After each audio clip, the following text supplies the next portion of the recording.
નમસ્કાર મિત્રો, સ્વાગત છે તમારું ફોરેસ્ટવાલા યુટ્યુબ ચેનલમાં। તમને ખબર જ છે કે આજથી આપણે એક સિરીઝ ચાલુ કરીએ છીએ જેનું નામ છે જીસીઆરટી સિરીઝ, જેમાં આપણે જીસીઆરટી ધોરણ 11ની જે ભૂગોળની ચોપડી છે તેના એક એક ચેપ્ટર આપણે લઈશું અને તેમાંથી કઈ રીતના પ્રશ્નો બને છે તે આપણે પ્રશ્નો જોઈશું અને ત્યારબાદ તેની થિયરી રૂપે પણ આપણે તેને સોલ્વ કરવાનો પ્રયત્ન કરશું। તો આ સિરીઝ તમને ખૂબ જ ઉપયોગી થશે, કારણ કે હાલના ટ્રેન્ડ મુજબ જીસીઆરટી હોટ ફેવરિટ રહી છે। તો અમને આશા છે કે આ સિરીઝ તમારા માટે ખૂબ જ ઉપયોગી રહેશે, કારણ કે તમામ પ્રકારની સ્પર્ધાત્મક પરીક્ષામાં આપણા માટે આ ચોપડી છે તે ખૂબ જ ઉપયોગી છે। તો હવે વધારે આપણે સમય ન લેતા આજથી આપણે ભગવાનનું નામ લઈ અને આજથી આપણે શુભ શરૂઆત કરીએ। તો આજનું આપણું પ્રથમ ચેપ્ટર છે કે ભૂગોળ એક વિષય તરીકે। તો તેના જે સામાન્ય પ્રશ્નો છે અને તેમાંથી કઈ રીતના પ્રશ્નો આપણને પૂછાઈ શકે તે આપણે હાલના ટ્રેન્ડ મુજબ આપણે જોઈએ। તો જોઈએ આપણે સૌ પ્રથમ પ્રશ્ન। તો આપણી પાસે જેટલા પ્રશ્ન આવશે તેની પાછળ આપણને વિચારવા માટે 7 થી 8 સેકન્ડનો આપણને સમય આપવામાં આવશે। તો જોઈએ આપણે પ્રથમ પ્રશ્ન કે વિશ્વનો પ્રથમ ભૂગોળવિદ કોણ છે? ઓપ્શન છે આપણો થેલ્સ, ઇબ્ન બતુતા, કાર્લ રિટર કે ભાસ્કરાચાર્ય। આ પ્રશ્ન હજી હાલ જ આપણે જોયો છે, આગળનો જે વિડીયો હતો તેની અંદર આપણે સોલ્વ કરવાનો પ્રયત્ન કર્યો હતો। તો આમાં આપણો બધાનો જવાબ સાચો છે કે જવાબ આવે છે ઓપ્શન એ, થેલ્સ। થેલ્સ વિશ્વના પ્રથમ ભૂગોળવિદ તરીકે ઓળખાય છે। તો જોઈએ આપણે ચોપડીમાં નજર કરીએ કે કઈ જગ્યાએ આપણને આપેલું છે અને આ સાચું છે કે ખોટું। ચાલો જોઈએ। તો આપણે જોઈ શકીએ છીએ ચોપડીમાં કે જ્યાં આપણને બતાવ્યું છે કે ગ્રીક ભૂગોળવિદ થેલ્સે ઈસવીસન પૂર્વેની 6ઠી સદીમાં પૃથ્વીના કદ, આકાર, ગતિ વિશે પોતાના વિચારો રજૂ કર્યા હતા અને થેલ્સને વિશ્વનો પ્રથમ ભૂગોળવિદ ગણવામાં આવે છે। તો આ આપણો પ્રૂફ સાથે આપણો સાચો જવાબ જોઈ લીધો। તો આવી જ રીતના આપણે તમામ પ્રશ્નો આપણે 25 થી 30 જેટલા કાઢ્યા છે। તો બધા જ પ્રશ્નો આપણે આ જ રીતના સોલ્વ કરવાનો આપણે પ્રયત્ન કરીશું, એકદમ સચોટ માહિતી સાથે। ત્યારબાદ એવો જ આપણે મજાનો પ્રશ્ન બીજો જોઈએ કે મહાન ભૂગોળવિદ કાર્લ રિટર કયા દેશના હતા? આપણને ઓપ્શન આપેલા છે ગ્રીસ, ઇંગ્લેન્ડ, અરબસ્તાન કે જર્મની। મહાન ભૂગોળવિદ કાર્લ રિટર કયા દેશના હતા? તો આપણને નીચે ઓપ્શન પણ આપેલા છે અને પ્રશ્ન પણ એકદમ સરળ છે। તો આનો સાચો જવાબ આવે છે ઓપ્શન ડી કે જર્મનીના મહાન ભૂગોળવિદ કાર્લ રિટર જર્મનીના હતા। તો ચોપડીમાં કઈ જગ્યાએ આપેલું છે તે આપણે પ્રૂફ સાથે તેનો એનાલિસિસ કરીએ। તો આ આપણી જીસીઆરટી પણ આવી ગઈ છે। તો વાંચીએ શું લખ્યું છે કે 18મી સદીમાં વિશ્વના મહાન મુસાફરોએ નવા જળમાર્ગની શોધ કરી। તેઓએ પૃથ્વીના ભૌતિક સ્વરૂપ, દેશોના વિભિન્ન સ્થળો, મહાસાગરો તથા વિશ્વના દેશોના લોક જીવનની માહિતી આપી। જર્મનીના એવી હમ્બોલ્ટ, કાર્લ રિટર, ઇમેન્યુએલ કાન્ટ અને ફ્રેડરિક રેટઝેલ વગેરે મહાન ભૂગોળવેત્તાઓએ ભૂગોળના વિષય વસ્તુ અંગે વિચારો પ્રસ્થાપિત કર્યા હતા। તો આમાં આપણને જવાબ આપણને દેખાય છે કે જર્મનીના કોણ હતા? કાર્લ રિટર। ક્યાંના હતા? જર્મનીના। તો અહીં આપણો પ્રશ્ન આ પણ સોલ્વ થઈ જાય છે। તો આના પછીનો નેક્સ્ટ પ્રશ્ન આપણે જોઈએ। આગળનો પ્રશ્ન આપણે જોઈએ તે પહેલા આટલી મિનિટનો વિડીયો જોઈ અને ગભરાઈ ન જતા। આમાં આપણે પહેલું અને બીજું બંને ચેપ્ટર સંપૂર્ણ આપણે સમાવેશ કરી લીધો છે, કારણ કે પહેલા પાર્ટમાંથી આપણને ખબર છે કે બહુ પ્રશ્નો નથી નીકળતા, એટલે પહેલું અને બીજું બંને ચેપ્ટરનો આપણે આમાં સમાવેશ કરી લીધો છે, એટલે ગભરાવાની પણ જરૂર નથી। ત્યારબાદનો આપણે આ પ્રશ્ન જોઈએ કે ભારતનો પ્રવાસ કરી ભૂમિ અને લોક જીવનનું વર્ણન કરનાર કોણ હતા? આર્યભટ્ટ, ઇબ્ન બતુતા, કાલિદાસ કે ભાસ્કરાચાર્ય। ભારતનો પ્રવાસ કરી ભૂમિ અને લોક જીવનનું વર્ણન કરનાર કોણ હતા? તો આટલા સમયમાં તમે તમારો જવાબ પણ આપી શકો છો। તો બધાનો જવાબ અહીં સાચો પડે છે। તો અહીં સાચો જવાબ આવે છે કે ઇબ્ન બતુતા, તેમણે ભારતનો પ્રવાસ કરી ભૂમિ અને લોક જીવનનું વર્ણન કર્યું હતું। અહીં આપણને એક જ પેરેગ્રાફમાંથી 2 જેટલા પ્રશ્નો પૂછાવાની સંભાવના છે। તો આપણે બીજો પ્રશ્ન પણ આપણે પહેલા જોઈ લઈએ, ત્યારબાદ તેની થિયરી બંનેની એક સાથે આપણે જોઈ લઈએ। તો આપણો પ્રશ્ન છે કે મેઘદૂતમની રચના કોણે કરી છે? એકદમ સરળ પ્રશ્ન છે, 5મા 6ઠ્ઠા ધોરણના વિદ્યાર્થીને પણ આવડી જાય। ચંદ્રગુપ્ત, ભાસ્કરાચાર્ય, કાલિદાસ કે વરાહ મિહિર। તો અહીં આપણો સાચો જવાબ આવે છે ઓપ્શન સી, કાલિદાસ, કે મેઘદૂતમની રચના કરી હતી કાલિદાસે। તો ચાલો આપણે જીસીઆરટીની ચોપડી આપણે ખોલીએ, તેમાં જોઈએ કઈ જગ્યાએ આપ્યું છે, આ સાચું છે કે ખોટું છે, શું છે। તો સ્ક્રીન ઉપર આપણું પ્રૂફ પણ સામે જીસીઆરટીનું આવી ગયું છે। તો આપણે જોઈએ શું લખ્યું છે।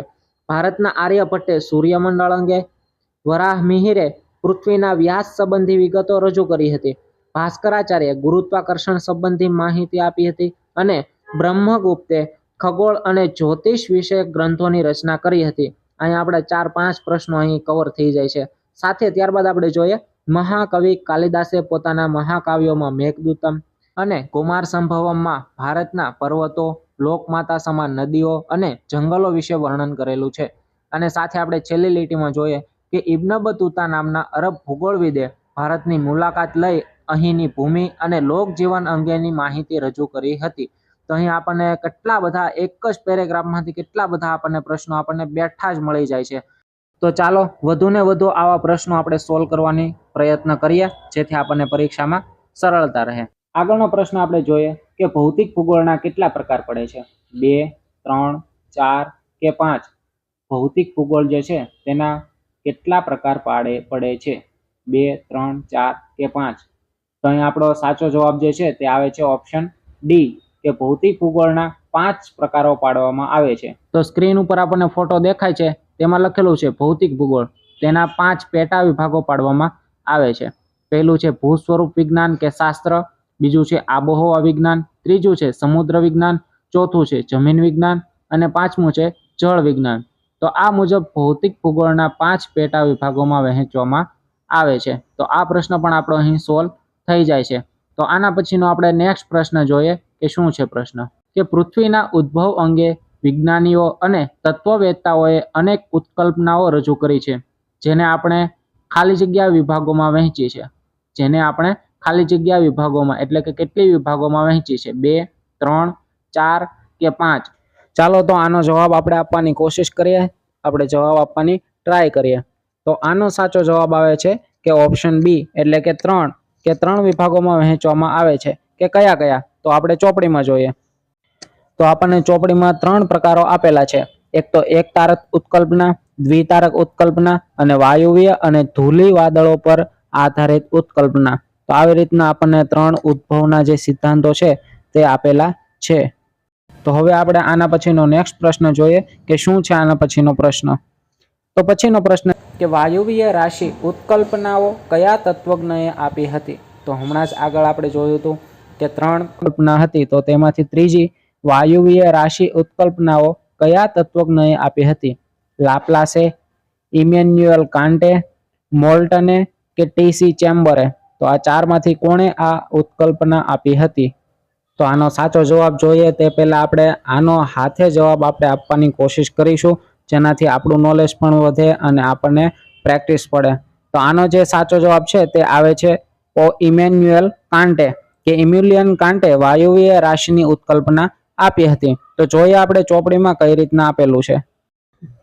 તો આપણે ચોપડીમાં જોઈ શકીએ છીએ આપેલું છે કે વાયુવ્ય રાશિ ઉત્કલ્પના. તો જોઈએ તેની અંદર કે જર્મન તત્વજ્ઞ ઇમેન્યુઅલ કાન્ટે 1755માં આ ઉત્કલ્પનાની ભેટ આપી હતી. તેના મત પ્રમાણે અવકાશમાં ઠંડુ અને ગતિહીન વાયુ વાદળ હતું. વાદળના વાયુકણોના પારસ્પરિક ગુરુત્વાકર્ષણ બળના કારણે એક ગરમ અને પોતાની કાલ્પનિક ધરી પર ફરતી નિહારિકામાં રૂપાંતરણ પામ્યો. તો આ તેનો સિદ્ધાંત અને ઉત્કલ્પના થઈ. નેક્સ્ટ આપણે પ્રશ્ન જોઈએ. અંતરિક્ષમાં તારાઓના સમૂહ વચ્ચે અને શ્યામ જે વાયુવ્ય વાદળો દેખાય છે તેને ખાલી જગ્યા કહે છે? તારા મૈત્રક, ઘેલી વાદળ, નિવારિકી વાદળ કે નિહારિકા? અંતરિક્ષમાં તારાઓના સમૂહ વચ્ચે અને શ્યામ જે વાયુવ્ય વાદળો દેખાય છે તેને શું કહે છે? તો અહીં આપણો સાચો જવાબ જે છે તે આવે છે ઓપ્શન ડી કે નિહારિકા. કે અંતરિક્ષમાં જે તારાઓનો સમૂહ હોય તેની વચ્ચે અને શ્યામ જે વાયુવ્ય વાદળો દેખાય છે તેને નિહારિકા કહેવાય છે. અને તેની સાથે જ આપણે બીજું જોઈ લઈએ કે નિહારિકા વાદળ ઉત્કલ્પના જે છે તે કયા ખગોળશાસ્ત્રીએ કરી હતી? આપણને ઓપ્શન આપેલા છે ઇમેન્યુઅલ કાન્ટે, લાપ્લાસે, મોલ્ટને કે નેમોલ્ડ ઝેફ્રીએ. જો 4 આપણને ઓપ્શન પણ આપેલા છે અને પ્રશ્ન પણ આપણો આપણી સ્ક્રીન ઉપર સામે છે. બસ ફક્ત હવે આપણે જવાબ જોઈએ છે. તો આનો જવાબ શું હોઈ શકે કે નિહારિકા વાદળ ઉત્કલ્પના કયા ખગોળશાસ્ત્રીએ આપી હતી? તો આનો જે સાચો જવાબ જે છે તે આવે છે ઓપ્શન બી કે લાપ્લાસે આ નિહારિકા વાદળ ઉત્કલ્પના જે છે તે આપી હતી. તો ચાલો તેનો આપણે ફોટો જોઈએ. તો આપણને નીચે સ્ક્રીન પર દેખાય છે, નીચે લખેલું છે કે નિહારિકા વાદળ ઉત્કલ્પના, કે તેમાં લખ્યું છે 1796માં ફ્રાન્સના ખગોળશાસ્ત્રી અને ગણિતજ્ઞ લાપ્લાસે કાંટની વાયુવીય રાશિ ઉત્કલ્પનામાં સુધારો સૂચવ્યો. તેના વિચાર પ્રમાણે વાયુવીય અને ધ્રુવીય રાશિના આદિ પદાર્થમાંથી સૂર્ય અને ગ્રહોનો ઉદ્ભવ થયો છે. તો આમાં આપણને આપણો જવાબ પણ મળી ગયો છે કે લાપ્લાસ જે હતા તેમણે નિહારિકા વાદળ ઉત્કલ્પના રજૂ કરી હતી. અને જે લાપ્લાસ હતા તે ગણિતજ્ઞ પણ સાથે હતા, જેણે એન્જિનિયરિંગ કરેલું હશે તે સારી રીતના તેને ઓળખતા હશે. અને સાથે આપણને લાપ્લાસનો ઉપર ફોટો પણ આપેલો છે. તો આપણે બધી જ વસ્તુ એક સાથે કવર કરી લીધી છે અને 100% સચોટ પ્રૂફ સાથે બધું મૂક્યું છે. તો ચાલો હવે આના પછીનો નેક્સ્ટ પ્રશ્ન આપણે જોઈએ. આપણો પ્રશ્ન છે, સૌર પરિવારની ઉત્પત્તિને માટે ભરતી ઉત્કલ્પના કોણે રજૂ કરી હતી? સૌર પરિવારની ઉત્પત્તિને માટે ભરતી ઉત્કલ્પના કોણે રજૂ કરી હતી? સર જેમ્સ જીન્સ, જેફરીઝે, કાર્લ વોને કે એ-બી બંને? સૌર પરિવારની ઉત્પત્તિને માટે ભરતી ઉત્કલ્પના કોણે રજૂ કરી હતી? તો ચાલો આનો જવાબ શું આવે તે આપણે વિચારવાનો પ્રયત્ન કરીએ. અને આપણને કદાચ કોઈને ધ્યાન ગયું હોય તો આપણું બીજું ચેપ્ટર પણ ક્યારનું આપણું ચાલુ થઈ ગયું છે. તો અહીં બધાનો જવાબ સાચો પડે છે. આમાં જવાબ આવે છે સરકારે, એટલે કે ઓપ્શન ડી, એ-બી બંને. સર જેમ્સ જીન્સ અને જેફરીઝે ઉત્કલ્પના રજૂ કરી હતી. તો ચાલો જીસીઆરટીની ચોપડી ખોલી અને તેને આપણે જોઈએ. તો આપણને સ્ક્રીન પર દેખાય છે કે ભરતી ઉત્કલ્પના. સાગર જળમાં ચંદ્ર અને સૂર્યના ગુરુત્વાકર્ષણ બળને કારણે ભરતી આવે છે. આ ભરતીને લક્ષ્યમાં રાખીને ઇંગ્લેન્ડના ભૂગોળવિદો સર જેમ્સ જીન્સ તથા જેફરીઝે સૌર પરિવારની ઉત્પત્તિ માટે 1919માં ભરતી ઉત્કલ્પના રજૂ કરી હતી. સાથે આપણે ભરતી ઉત્કલ્પના કઈ રીતના થાય છે તેનો ફોટો પણ આપણે ઉપર આપી દીધેલો જ છે. તો આ થયું આપણું પ્રૂફ. હવે આના પછીનો નેક્સ્ટ પ્રશ્ન આપણે જોઈએ. પછીનો આપણો પ્રશ્ન છે કે સૂર્યનો વ્યાસ પૃથ્વી કરતાં આશરે કેટલા ગણો છે? 13,900, 1392, 119 કે 109? પૃથ્વીનો વ્યાસ પૃથ્વી કરતાં આશરે કેટલા ગણો છે? તો એકદમ આપણો સરળ પ્રશ્ન અહીં ગણી શકાય. તો અહીં જે આપણો સાચો જવાબ જે છે તે આવે છે ઓપ્શન ડી કે 109 ગણો, કે સૂર્યનો વ્યાસ પૃથ્વી કરતાં આશરે 109 ગણો છે. તો શું આ સાચું છે? અરે વિશ્વાસ નથી આવતો? ચાલો જોઈએ. તો આપણે સ્ક્રીન પર દેખાય છે પ્રૂફ કે સૂર્ય મધ્યમ કદનો તારો છે જે સ્વયં પ્રકાશિત છે અને પોતાના પરિવારના સભ્યોને પ્રકાશિત કરે છે. સૂર્યનો વ્યાસ 13,92,000 કિલોમીટર છે, જે પૃથ્વીના વ્યાસ કરતાં આશરે 109 ગણો વધુ છે. તેનું ગુરુત્વાકર્ષણ બળ પૃથ્વીના ગુરુત્વાકર્ષણ બળ કરતાં 28 ગણું વધારે છે. તે ખૂબ જ ગરમ વાયુપિંડ છે અને તેની સપાટીનું તાપમાન આશરે 6,000 અંશ સેલ્સિયસ જેટલું છે. તો આમાંથી આપણને 4-5 પ્રશ્નો આપણને જાણવા મળી ગયા છે. તો આ થયું આપણું પ્રૂફ અને આ થયો આપણો સંપૂર્ણ પ્રશ્ન સોલ્વ. તો આના પછીનો પ્રશ્ન જોઈએ. નાભિકીય પ્રક્રિયામાં સૂર્ય દ્રવ્યના હાઇડ્રોજન પરમાણુઓનું એકીકરણ થતાં ખાલી જગ્યામાં રૂપાંતરણ થાય છે. નાભિકીય પ્રક્રિયામાં સૂર્ય દ્રવ્યના હાઇડ્રોજન પરમાણુઓનું એકીકરણ થતાં ખાલી જગ્યામાં રૂપાંતરણ થાય છે. પ્રકાશમાં, હિલિયમમાં, લાવામાં કે કાર્બનમાં? તો ખાસ ધ્યાનથી આપણે વાંચેલું હશે તો આપણને પ્રશ્ન એકદમ ઈઝી લાગશે, નકર તો અઘરો છે જ. તો ચાલો આનો જવાબ શું આવે છે તે જોઈએ. તો આનો સાચો જવાબ આવે છે ઓપ્શન બી કે હિલિયમમાં. નાભિકીય પ્રક્રિયામાં સૂર્ય દ્રવ્યના હાઇડ્રોજન પરમાણુઓનું રૂપાંતરણ શેમાં થાય છે? હિલિયમમાં. ચાલો તો ચોપડીમાં ક્યાં આપેલું છે તે આપણે નજર નાખીએ. ચાલો તો આપણી સ્ક્રીન ઉપર આવી ગયું છે. તો આમાં આપણે શરૂઆતમાં વાંચીએ કે ગરમી સૂર્યના કેન્દ્રમાં છે, તેથી અહીં નાભિકીય પ્રક્રિયામાં સૂર્ય દ્રવ્યના હાઇડ્રોજન પરમાણુનું એકીકરણ થતાં હિલિયમમાં રૂપાંતરણ પામે છે, જેના થકી પ્રકાશ અને ગરમીરૂપી પ્રચંડ ઉર્જા પેદા થાય છે. અને 12,000 અબજ ટન કોલસો બાળવાથી જેટલી ઉર્જા પેદા થાય તેટલી ઉર્જા સૂર્યમાંથી પ્રતિ સેકન્ડે પેદા થાય છે. આ ઉર્જા વિકિરણ રૂપે અંતરિક્ષમાં ફેલાય છે. તો ફરી એક વખત આપણો સંપૂર્ણ પ્રશ્ન આપણે સોલ્વ કરી દીધો છે. તો સાથે જો તમને આવા પ્રશ્નો ગમતા હોય, વિડીયો ગમતો હોય, તમને ઉપયોગી થતું હોય તો વિડીયોને લાઈક પણ એક કરી દેજો. તો ચાલો આના પછીનો પ્રશ્ન શું છે તે આપણે જોઈએ. તો પછીનો પ્રશ્ન છે કે સૂર્યની સપાટી પર દેખાતા કાળા ધાબાને શું કહે છે? સૂર્યની સપાટી પર દેખાતા કાળા ધાબાને ખાલી જગ્યા અથવા તો શું કહે છે? સૂર્ય કલંકો, સનસ્પોટ, ફાટ ખીણો કે ઓપ્શન ડી એ-બી બંને? ચાલો તો બધા જ મિત્રો જવાબ આપવાની ટ્રાય કરીશું કે આનો જવાબ શું છે. સૂર્યની સપાટી પર દેખાતા કાળા ધાબાને શું કહે છે? તો તો આનો જે સાચો જવાબ જે છે તે આવે છે આપણો સરકારી, કે સૂર્ય કલંકો અને સનસ્પોટ, કે સૂર્ય કલંકો છે તેને જ આપણે ઇંગ્લિશમાં સનસ્પોટ કહીએ છીએ. તો ચાલો તેની થિયરી શું છે તે આપણે જોઈએ. કે આપણે નીચે લખેલું છે એક જ લીટીમાં કે સૂર્યની સપાટી પર દેખાતા કાળા ધાબાને સૂર્ય કલંકો, કાઉન્સમાં લખ્યું છે સનસ્પોટ, કહે છે. તો આ વસ્તુ પણ આપણે યાદ રાખીશું. આપણને સૂર્ય દેખાય છે, એમાં ઝીણા ઝીણા આપણને ધાબા પણ દેખાય છે. તો ત્યારબાદનો પ્રશ્ન આપણે જોઈએ કે હેલીનો ધૂમકેતુ કયા વર્ષમાં દેખાયો હતો. હેલીનો જે ધૂમકેતુ છે તે છેલ્લે કયા વર્ષમાં દેખાયો હતો. તો નીચે આપણને ઓપ્શન પણ આપેલા છે 1976, 1986, 2016 કે 2062. હેલીનો ધૂમકેતુ છેલ્લે કયા વર્ષમાં દેખાયો હતો. તો અહીં આપણો સાચો જવાબ જે છે તે આવે છે ઓપ્શન બી, 1986માં આપણને છેલ્લે દેખાયો હતો. અને હવે ક્યારે દેખાશે આપણને, તો કે તેનો જવાબ આવે છે કે 1962. તો ચાલો નજર ફેરવીએ ચોપડીમાં તે શું કહે છે. તો આપણને સ્ક્રીન ઉપર ફોટો દેખાય છે, તેમાં આપણે લખેલું છે તે વાંચીએ કે વિશિષ્ટ આકાર અને દેખાવવાળા તથા લંબવૃત્તીય કક્ષામાં સૂર્યની આસપાસ ફરતા આકાશી પદાર્થોને ધૂમકેતુઓ કહે છે. તો અહીંયા તો પહેલા આપણી વ્યાખ્યા આવી ગઈ કે ધૂમકેતુ કોને કહેવાય છે. ત્યારબાદ આપણે વાંચીએ આગળ કે પૃથ્વી પરથી જોતા ધૂમકેતુ પ્રકાશિત પુચ્છ ભાગ ધરાવતો હોવાથી તેને પૂંછડિયા તારા તરીકે ઓળખીએ છીએ. અને ત્યારબાદ લખેલું છે કે હેલીનો ધૂમકેતુ સૌથી વધુ જાણીતો ધૂમકેતુ છે. તે છેલ્લે 1986માં દેખાયો હતો, જે હવે 2062માં પુનઃ દેખાશે. એટલે કે કેટલા વર્ષે તે દેખાય છે તે આપણે નીચે કોમેન્ટમાં જણાવીશું.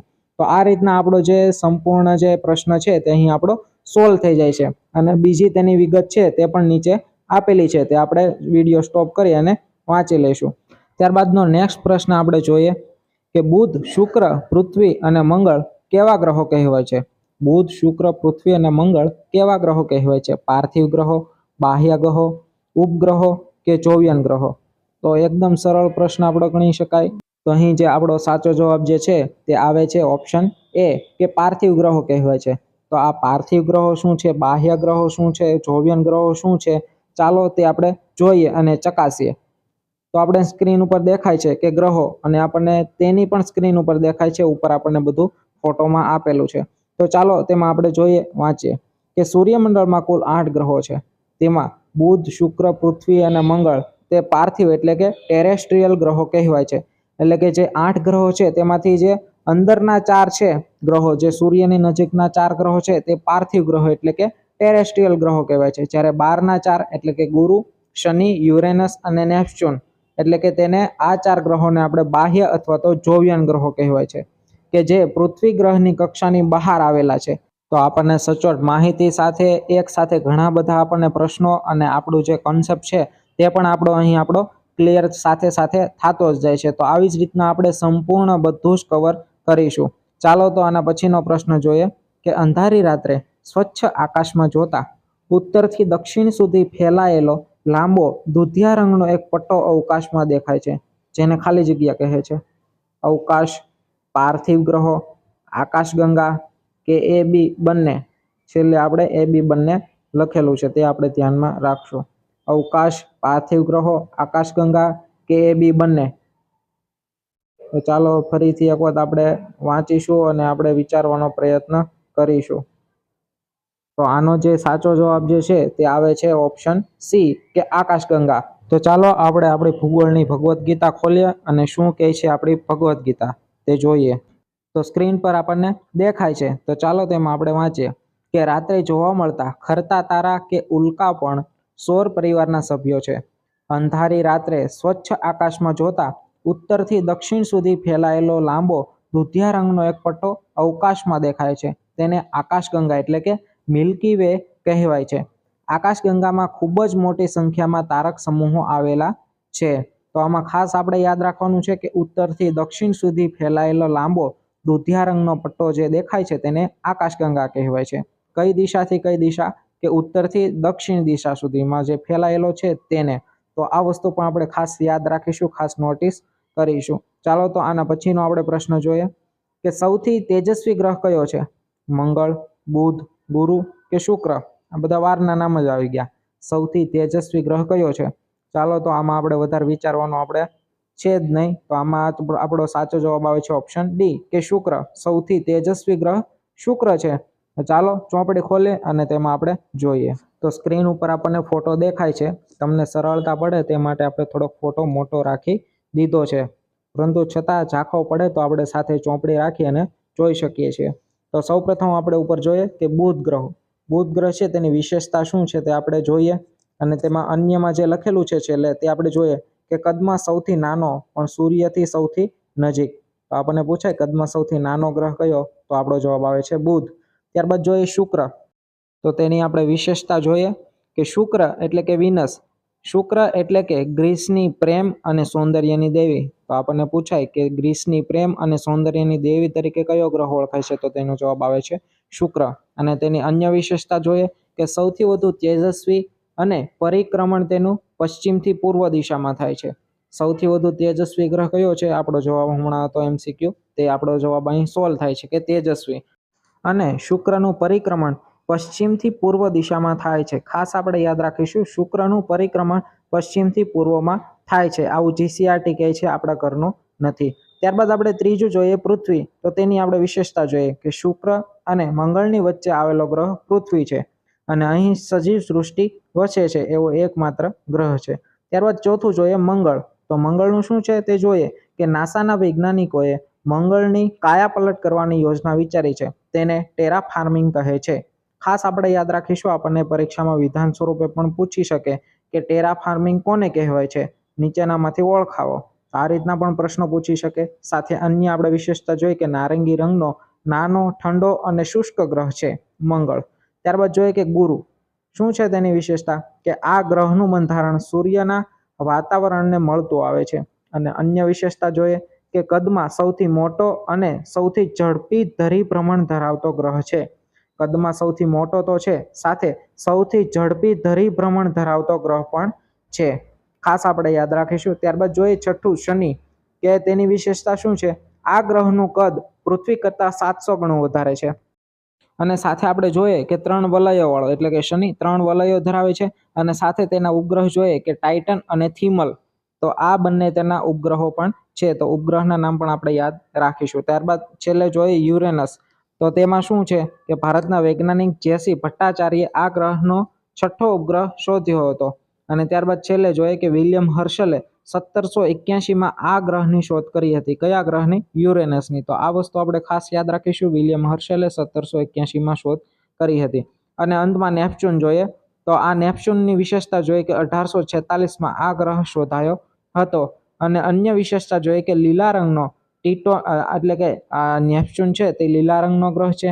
અને સાથે જોઈએ તેના ઉપગ્રહ કે ટીટોન અને નેરીડ તેના મુખ્ય ઉપગ્રહો છે. તો આ સંપૂર્ણ આપણે GCRT નો આપણે પેજ સામે રાખી અને આપણે સંપૂર્ણ અભ્યાસ કર્યો. તો આ બધી જ વસ્તુ આપણે ખાસ યાદ રાખીશું, ખાસ નોટ કરીશું. તો આ સંપૂર્ણ આપણે આ પ્રશ્ન આપણો પૂરો થાય છે. તો આના પછીનો આપણે પ્રશ્ન હવે જોઈએ. પછીનો આપણો પ્રશ્ન છે કે પૃથ્વીની આસપાસ વાતાવરણ સ્તરની જાડાઈ લગભગ ખાલી જગ્યાથી ખાલી જગ્યા કિલોમીટર છે. પૃથ્વીની આસપાસ વાતાવરણ સ્તરની જાડાઈ લગભગ કેટલાથી કેટલા કિલોમીટરની છે? 800 થી 1000, 700 થી 900, 600 થી 800 કે 400 થી 600. પૃથ્વીની આસપાસ વાતાવરણ સ્તરની જાડાઈ લગભગ ખાલી જગ્યાથી ખાલી જગ્યા કિલોમીટર છે. તો ઓપ્શન પણ આપેલા છે.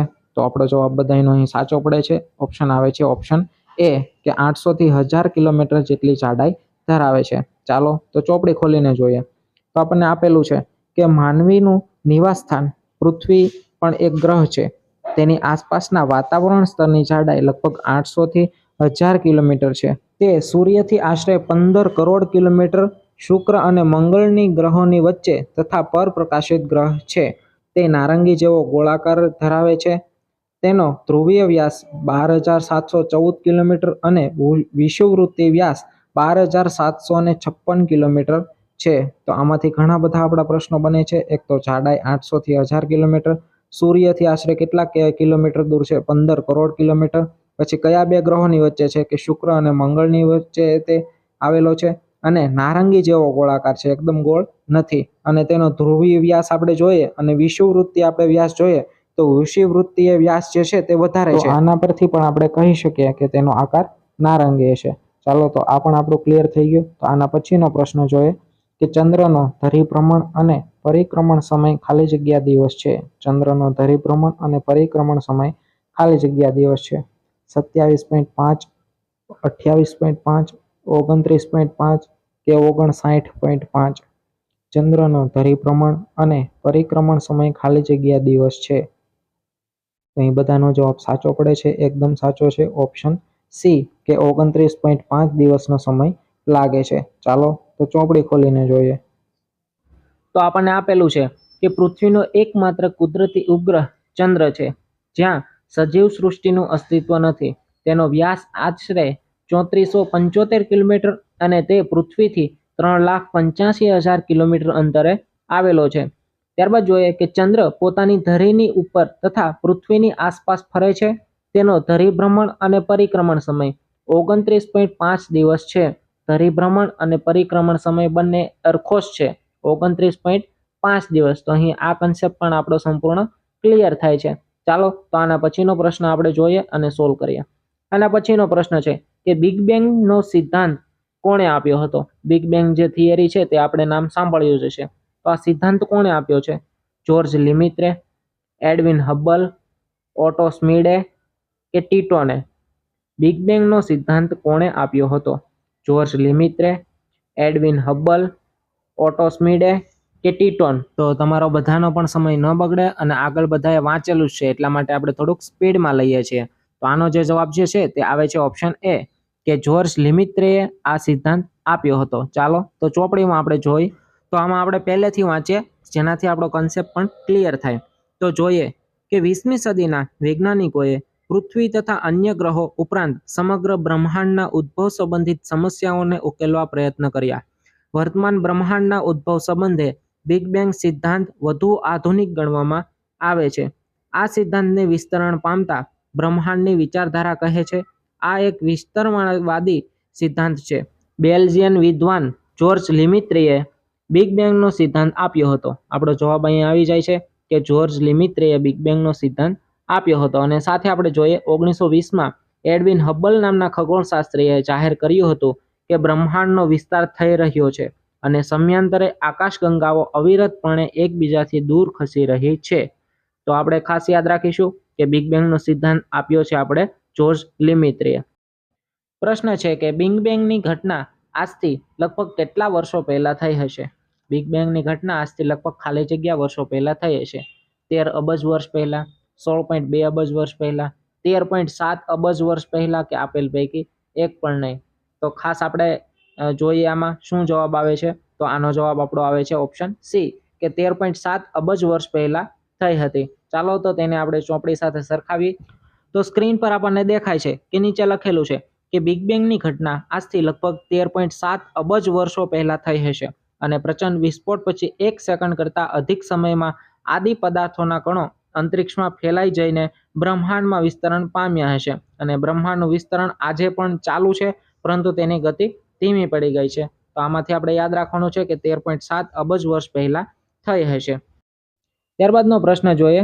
પૃથ્વીની સપાટીના લગભગ 71% વિસ્તાર પર જળરાશિ પથરાયેલી છે, જેથી તેને ખાલી જગ્યા કહે છે.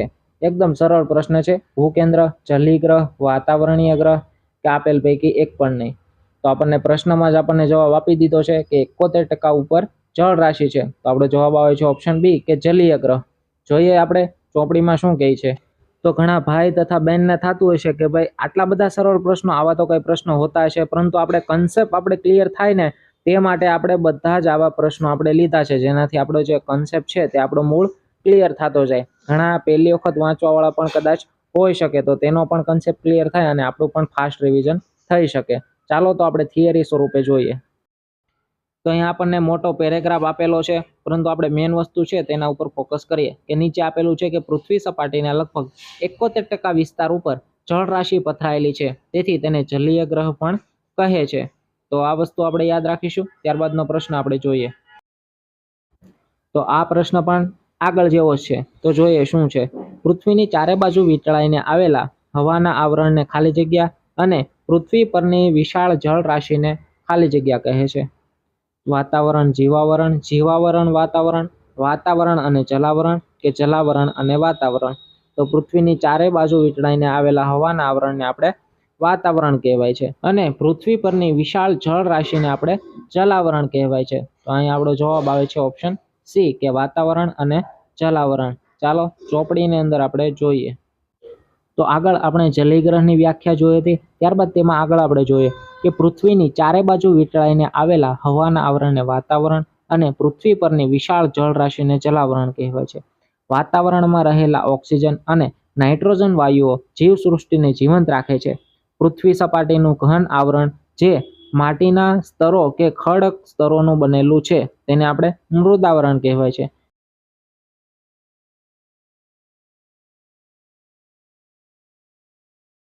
મૃદાવરણ એ ભૂકવચ છે. વાતાવરણ, જલાવરણ અને મૃદાવરણ આ ત્રણેય આવરણોમાં જુદી જુદી જીવસૃષ્ટિ અસ્તિત્વ ધરાવે છે અને સમગ્ર જીવસૃષ્ટિને સાંકળતા આવરણને આપણે શું કહીએ છીએ? જીવાવરણ. તો ચારેય આવરણ આપણે ખાસ યાદ રાખીશું. ત્યારબાદનો પ્રશ્ન જોઈએ. તો અહીં આપણો પ્રશ્ન છે ભૂકવચ એટલે કે શિયાલ ખાલી જગ્યા ખડકોનું અને ભૂરસ એટલે કે સાયમાં ખાલી જગ્યા ખડકોનું બનેલું છે. ભૂકવચ અને ભૂરસ તે શેનું બનેલું છે? ઓપ્શન આપેલા છે નિકલ આયન, આયન અને નિકલ, ગ્રેનાઇટ અને બેસાલ્ટ કે બેસાલ્ટ અને ગ્રેનાઇટ.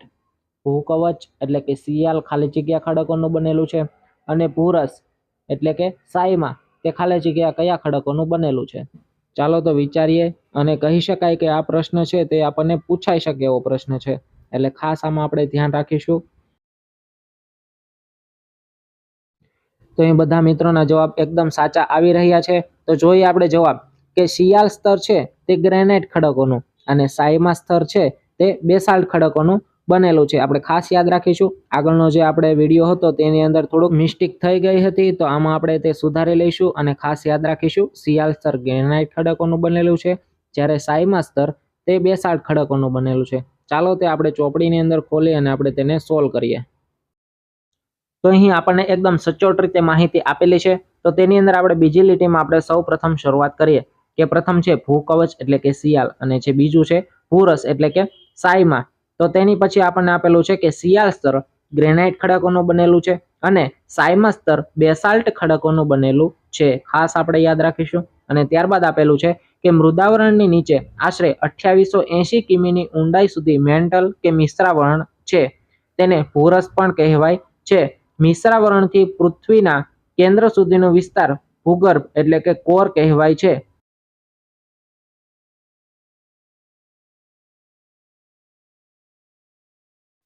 અને તેને કેન્દ્રીય ધાતુપિંડ પણ કહેવામાં આવે છે. તો આમાંથી આપણે વસ્તુ ખાસ યાદ રાખવાની છે કે શિયાળ સ્તર ગ્રેનાઇટ ખડકોનું બનેલું છે, જ્યારે સાયમા સ્તર બેસાલ્ટ ખડકોનું બનેલું છે. તો આ વસ્તુ આપણે ખાસ યાદ રાખીશું. નેક્સ્ટ આપણો પ્રશ્ન છે કે પ્રકાશ સંશ્લેષણની પ્રક્રિયા આજથી ખાલી જગ્યા કરોડ વર્ષ પહેલા વિકસી હતી. એટલે કે અંદાજે કેટલા વર્ષો પહેલા આ પ્રકાશ સંશ્લેષણની પ્રક્રિયા ચાલુ થઈ હતી? ઓપ્શન એ છે 100 થી 150, 150 થી 250, 250 થી 500 કે 500 થી 1000. પ્રકાશ સંશ્લેષણની પ્રક્રિયા આજથી અંદાજે ખાલી જગ્યા કરોડ વર્ષ પહેલા વિકસી હતી.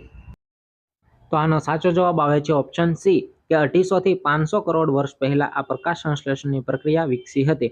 ચાલો તેનું પ્રૂફ જોઈએ કે પ્રકાશ સંશ્લેષણની પ્રક્રિયા આજથી 250 થી 500 કરોડ વર્ષ પહેલા વિકસી હતી. તો આપણને આપણા પ્રશ્નનો જવાબ અહીં એકદમ સરળતાથી મળી જાય છે.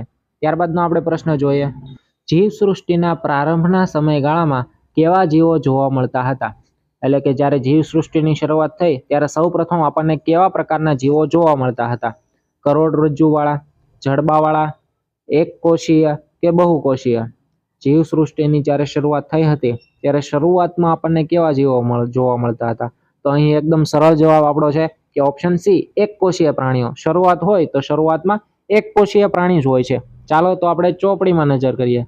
તો આપણને નીચે આપેલું છે સૌપ્રથમ 2 અબજ 50 કરોડથી 57 કરોડ વર્ષ દરમિયાન પૃથ્વી પર મહાસાગરોના પાણીમાં સૌથી પ્રથમ અતિ સૂક્ષ્મ જીવોનો પ્રારંભ થયો છે. શરૂઆતના જીવો એક કોષના બનેલા અને અમીબા નામથી ઓળખાયા. ખાસ આપણે યાદ રાખીશું, એક કોષના આપણો જવાબ અહીં આવી જાય છે. એક કોષના બનેલા અને અમીબા નામથી ઓળખાયા. આ અતિ સૂક્ષ્મ જીવો હાડકા વગરના લોચા જેવા હતા અને સમયાંતરે કોમળ હાડકાવાળા પ્રાણીઓમાં કરોડરજ્જુ અને જડબા વગરના કરચલા જેવા જીવોનો ઉદ્ભવ થયો. તો અહીં આપણને આપણો જવાબ પણ મળી જાય છે, સાથે તેના જે કન્સેપ્ટ છે તે પણ આપણને ક્લિયર થતા જાય છે. સાથે આપણને ઉપર ફોટો પણ આપેલો છે. સજીવો, એકકોષીય સજીવો કયા કયા છે તે આપણને નીચે આપેલું છે તેનું, અને બહુકોષીય સજીવો કયા છે તે પણ આપણને આપેલો છે, અને તે ફોટો પણ આપણે GCRT નો જ લીધેલો છે. તો આ વસ્તુ આપણે ખાસ યાદ રાખીશું. બધા જ પ્રૂફ આપણે GCRT ના જ મૂકેલા છે. અને સાથે જો વિડીયો તમને ગમતો હોય તો લાઈક કરી દેવાનું પણ સાથે ભૂલતા નહીં. ચાલો તો આગળનો પ્રશ્ન શું છે તે આપણે જોઈએ. તો હવે આપણા વિડીયોના અંતિમ પ્રશ્નો તરફ આપણે પ્રયાણ કરીએ. તો આપણો પ્રશ્ન છે કે વનસ્પતિ સૃષ્ટિના વિકાસના સમયગાળામાં સૌપ્રથમ કેવી વનસ્પતિ જોવા મળી હતી? આગળ આપણે પ્રાણીઓ વિશે જોઈએ કે એક કોષીય પ્રાણીઓ અમીબા જેવા હતા. હવે આપણે વનસ્પતિનું જોઈએ. તો વનસ્પતિના ઓપ્શન પણ આપેલા છે: લીલ, શેવાળ, ઘાસ, ફૂલવાળા છોડ કે વેલા. એટલે કે વનસ્પતિ સૃષ્ટિની જ્યારે શરૂઆત થઈ હશે ત્યારે સૌપ્રથમ કેવી વનસ્પતિઓ જોવા મળી હશે? લીલ શેવાળ, ઘાસ, ફૂલ છોડવાળા છોડ કે વેલા. તો અહીં પણ આપણો એકદમ સરળ જવાબ છે કે શરૂઆત તો પ્રાણીઓની કઈ રીતના થઈ હતી કે એક કોષથી, તો આમાં પણ એવી જ રીતના હોઈ શકે. તો આનો સાચો જવાબ આવે છે ઓપ્શન એ કે લીલ અને શેવાળ. કે વનસ્પતિ સૃષ્ટિના વિકાસના સમયગાળામાં સૌપ્રથમ આપણને લીલ અને શેવાળ જેવી વનસ્પતિઓ જોવા મળતી હતી અને કાળક્રમે તેમાં વિકાસ થયો. ચાલો તો આપણે ચોપડી ખોલીને તેમાં આપણે જોઈએ. તો આપણને આપેલું છે કે વનસ્પતિ સૃષ્ટિના વિકાસને પણ કરોડો વર્ષ લાગ્યા છે. સૌપ્રથમ મહાસાગરમાં લીલ શેવાળ, પછી જમીન પર ઘાસ તથા નાના છોડ, અને કાળક્રમે ફૂલવાળા છોડ, વેલા અને વૃક્ષોની ઉત્પત્તિ થઈ છે. તો અહીંયા આપણે કાળક્રમે કઈ રીતના ઉત્પત્તિ થઈ છે વનસ્પતિઓની તે આપણને સંપૂર્ણ ડિટેલમાં આપેલી છે. અને સાથે આપણે આગળ જોયું હતું પ્રાણીઓનું, તો તેમાં પણ આપણે જોઈએ. તો જોઈએ હવે આપણો વિકાસ કઈ રીતના થયો તે હવે આપણે જોઈએ. તો જોઈએ આપણે આના પછીનો નેક્સ્ટ પ્રશ્ન. તો આજના દિવસનો આપણે અંતિમ પ્રશ્ન જોઈએ કે વિકસિત વાનરોના લક્ષણો માનવને મળતા આવતા હોવાથી વિદ્વાનોએ તેમને ખાલી જગ્યા તરીકે ઓળખાવ્યા છે. તેના ઓપ્શન છે અમાનવ, કપિમાનવ, આદિમાનવ કે એ બી બંને. કે વિકસિત વાનરો જે હાલમાં જોવા મળે છે તેના લક્ષણો માનવને મળતા આવતા હોવાથી વિદ્વાનોએ તેમને ખાલી જગ્યા તરીકે ઓળખાવ્યા. એકદમ આપણને સરળ પ્રશ્ન છે, આપણને આવડે છે. તો અહીં આપણો સાચો જવાબ આવે છે ઓપ્શન ડી, એટલે કે એ અને બી. કે પહેલો ઓપ્શન છે આપણો અર્ધમાનવ, અમાનવ નહીં પરંતુ અર્ધમાનવ, અને બીજો ઓપ્શન છે આપણો કપિમાનવ. તો વિદ્વાનો તેમને અમાનવ અથવા તો કપિમાનવ પણ ઓળખે છે. ચાલો તો ચોપડીમાં ક્યાં આપેલું છે તે આપણે ખોલીને જોઈએ. તો આપણને નીચે આપેલું છે કે આશરે 4 કરોડ વર્ષ પહેલા વાનરોની ઉત્પત્તિ થઈ.